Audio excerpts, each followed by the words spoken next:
എത്ര ആള് ചോദിക്കണോ? ചോദിക്കണ്ട. ഓക്കെ, അപ്പൊ അത് കിട്ടി കഴിഞ്ഞിട്ട് ശരിക്കും കിട്ടുന്നതിന് മുമ്പ് ഞാൻ ഇത് കിട്ടിയിട്ട് ഇന്ന് ചെയ്യണം എന്നൊക്കെ തോന്നിയിട്ടുണ്ടായിരുന്നു? ഇല്ല. ആ സമയത്ത് അന്നൊക്കെ എനിക്ക് ഫസ്റ്റ് റവന്യൂ കിട്ടുന്ന സമയത്ത് എനിക്ക് ഒരുപാട് ആവശ്യങ്ങളുണ്ട്. വീട്ടു ചെലവ് തന്നെ കുറെ കിടപ്പുണ്ട്, പിന്നെ കടം അങ്ങനെയൊക്കെ ഉണ്ടായിരുന്നു. പിന്നെ അത്താക്ക് ആ സമയത്ത് ചെലവ് നോക്കുന്ന ഉത്തരവാദിത്തമായിട്ടുള്ള ഒരു മകളാണ് എന്നാണ് പറഞ്ഞു തരുന്നത്. അങ്ങനെയാണോ? Of course. അതിനൊരു ചോദ്യം വിളിച്ചു ചോദിക്കണോ? എന്റെ വാപ്പാക്ക് അറ്റാക്ക് വന്നായിരുന്നു. പുള്ളിക്ക് 3 ബ്ലോക്ക് ഉണ്ടായിരുന്നു. ഇപ്പൊ 2 സർജറി കഴിഞ്ഞിട്ടിരിക്കുകയാണ്. ഇപ്പൊ അത്ത ജോലിക്കൊക്കെ പോയിട്ട് കുറെ ഞാൻ വാപ്പ 7 മാസമൊക്കെ അത്ത പോയിട്ട്. അത്താക്ക് മീൻസ് പിന്നെ അത്താക്ക് പോവാൻ പറ്റാത്ത അത്ര കിടപ്പായിട്ടുള്ള കണ്ടീഷൻ ഒന്നും അല്ല. പിന്നെ വിടാനാണെങ്കിൽ നമുക്ക് ആവശ്യം അൽഹംദുലില്ലാ ഉണ്ടല്ലോ. റിച്ച് ഡോട്ടർ റിച്ച് ഡോക്ടർ ഒന്നും അല്ല. വാപ്പായും ഉമ്മായൊക്കെ നോക്കാൻ പറ്റുന്ന ഒരു ലെവലിൽ പഠിച്ചാൽ നമുക്ക് തരുന്നുണ്ടല്ലോ അൽഹംദുലില്ലാ. അപ്പൊ പിന്നെ വയ്യാത്തൊരു മനുഷ്യനെ പറഞ്ഞു വിടണ്ടെന്നുള്ളൊരു തോന്നലാണ്. തലയുടെ മേലൊരു വട്ടം കാണുന്നു. ഇപ്പൊ ബ്ലെസ്ഡ് ആയിട്ടുള്ള ഒരു സംഭവം. സിബ്ലിങ്സ് ഇപ്പൊ വേറെ ആരൊക്കെ ഉള്ളപ്പോ? അനിയൻ. അപ്പൊ മൂത്ത ആളാണ്. കുറെ കൂടി ഉത്തരവാദിത്തം നൽകിടും. എന്നിട്ട് ഫസ്റ്റ് ചെയ്ത കാര്യം എന്തായിരുന്നു? അപ്പൊ അങ്ങനെ എനിക്ക് ഓർമ്മയില്ല. ഞാൻ പറഞ്ഞില്ലേ അത്താക്ക് ഒരു സർജറിയും കൂടെ ചെയ്യാനുണ്ടായിരുന്നു. പിന്നെ വേറെ എന്തൊക്കെയോ ചെലവുകളും കാര്യങ്ങളും ഉണ്ടായിരുന്നു. അല്ലാതെ എനിക്കിത് കൂട്ടി വെച്ചിട്ട് എനിക്ക് നാളെ ഒരു ക്യാമറ അങ്ങനെ ഒന്നും ചിന്തിക്കാനുള്ള ഒരു ലെവലിലല്ലായിരുന്നു ഞാനപ്പോ. എന്നിട്ട് ഇപ്പൊ ചിന്തിച്ചു തുടങ്ങിയോ? ഇല്ല, ഇപ്പോഴും ചിന്തിച്ചിട്ടില്ല. വരുന്നതൊക്കെ എന്താ ചെയ്യുന്നത്? ഈ ചൊറക്കം കൊള്ളാലോ. അങ്ങനെ പ്രത്യേകിച്ചൊന്നും ഇല്ല. ഞാൻ പറഞ്ഞില്ലേ വലിയ പ്ലാനിങ് ഒന്നും ഇല്ല. എനിക്ക് ഇന്നത് വാങ്ങിക്കണമെന്നൊന്നുമില്ല.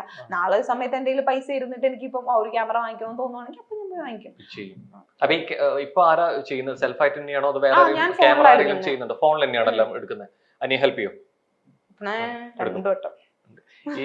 ഇത് വന്നു കഴിഞ്ഞ ശേഷം ഇപ്പൊ കുറെ പ്രൊഡക്ട്സ് കുറെ ബ്രാൻഡ്സ് ഒക്കെ കൊളാബായിട്ട് ചെയ്യാൻ വേണ്ടിട്ട് കോണ്ടാക്ട് ചെയ്യുന്നുണ്ടാവല്ലോ. അപ്പൊ എങ്ങനെയാ ശരിക്കും ഇത് ഡീൽ ചെയ്ത് തുടങ്ങുന്ന? എല്ലാം കൊളാബ് ചെയ്തു തുടങ്ങിയിട്ടുണ്ട്. എന്താ ശരിക്കും ഇതിലത്തെ ഒരു ബെനിഫിറ്റ്സ് എന്താ? ശരിക്കും എമൗണ്ട് എന്നുള്ള രീതിയിലേക്കല്ല ഉദ്ദേശിച്ച് നമുക്ക് ഈ ഒരു ബ്ലോഗർ എന്നുള്ള ബ്യൂട്ടി ബ്ലോഗർ എന്നുള്ള രീതിയിലേക്ക് എന്താ ഹെൽപ്പ് ചെയ്യുന്നത്? ശരിക്കും നമുക്ക് ഒരുപാട് പ്രോഡക്ട്സ് നമുക്ക് ഫ്രീ ആയിട്ട് കിട്ടും. നമ്മൾ പൈസ കൊടുത്ത് വാങ്ങിക്കുന്ന സാധനങ്ങളൊക്കെ നമുക്ക് അല്ലാതെ കിട്ടും. നമുക്കപ്പോ ട്രൈ ചെയ്ത് നോക്കാം. അതിന്റെ റിവ്യൂസ് കാര്യങ്ങളൊക്കെ നമുക്ക് അൺബോക്സിംഗ് നമുക്ക് പേഴ്സണലി യൂസ് ചെയ്യാം. നമുക്ക് ഒരിക്കലും ഇപ്പം എല്ലാ ബ്രാൻഡിന്റെ എല്ലാ പ്രൊഡക്റ്റും ഒന്നും നമുക്ക് അഫോർഡ് ചെയ്യാൻ പറ്റത്തില്ല. മനസ്സിലായോ?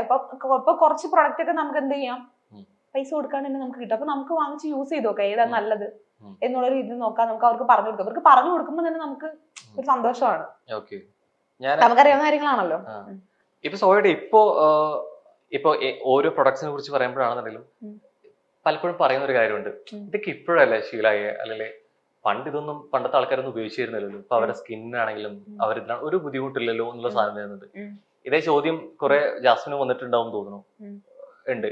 അവരോടൊക്കെ പറയാനുള്ള ഒരു മറുപടി എന്താ? പണ്ട് എന്റെയൊക്കെ വാപ്പായൊക്കെ പറയാറുണ്ട്. വാപ്പായും വാപ്പാടെ വാപ്പായൊക്കെ വാപ്പാടെ വാപ്പ പറയുമല്ല, മീൻസ് അങ്ങനെയുള്ള ആൾക്കാരൊക്കെ പറയാറല്ലോ.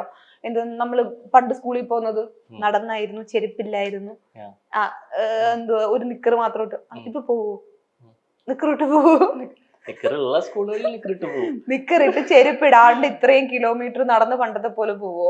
പോകുന്ന സ്കൂളുകളും സാഹചര്യങ്ങളും ഉണ്ട്. പക്ഷെ പണ്ട് ഒരു 95% ആൾക്കാരും അങ്ങനെ പൊക്കോണ്ടിരുന്നവരാണെന്നാണ് പറയുന്നത്. ഇപ്പൊ ഒരു 5% പോണുള്ളൂ.